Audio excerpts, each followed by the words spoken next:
So we're obviously up on the roof right at the corner looking at the panels.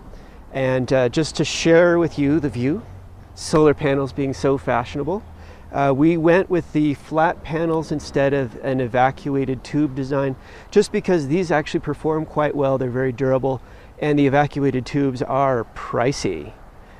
So this system actually works quite well for us.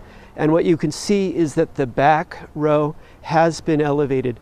The reason for that has to do with what we're allowed to do in terms of zoning, offsets, solar ordinance requirements, shading neighbors. And then here, what we did is we went with a raised back row. Part of it has to do with the structure. But by doing this, these panels are not shaded between 9 a.m. and 3 p.m. on December 21st. So on the winter solstice, our system is performing from 9 in the morning to 3 p.m. without obstruction. So here we are up on the deck. It's actually December, and it's been a dry year.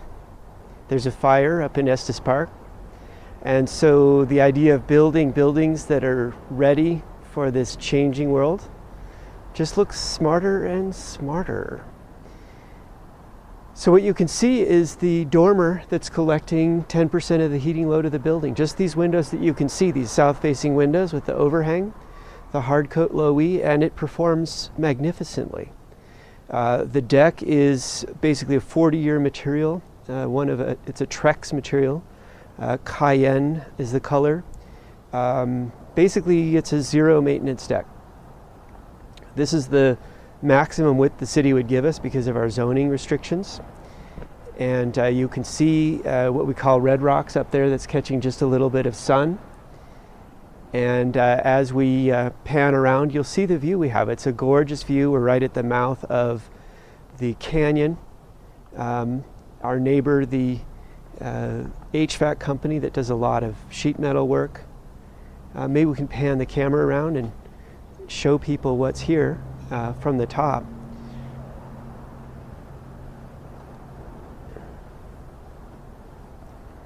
So we're looking up to the west now, up the canyon. Boulder Creek comes through, and then this is Canyon Boulevard. You can see the Flatirons in the distance. Looking out across our solar panel array, 9 large hydronic panels that collect probably on their own, they're collecting 35 to 40% of the heating load of the entire building, such that we're not really paying to heat the building in the seasons on either side of winter. Today would be an example.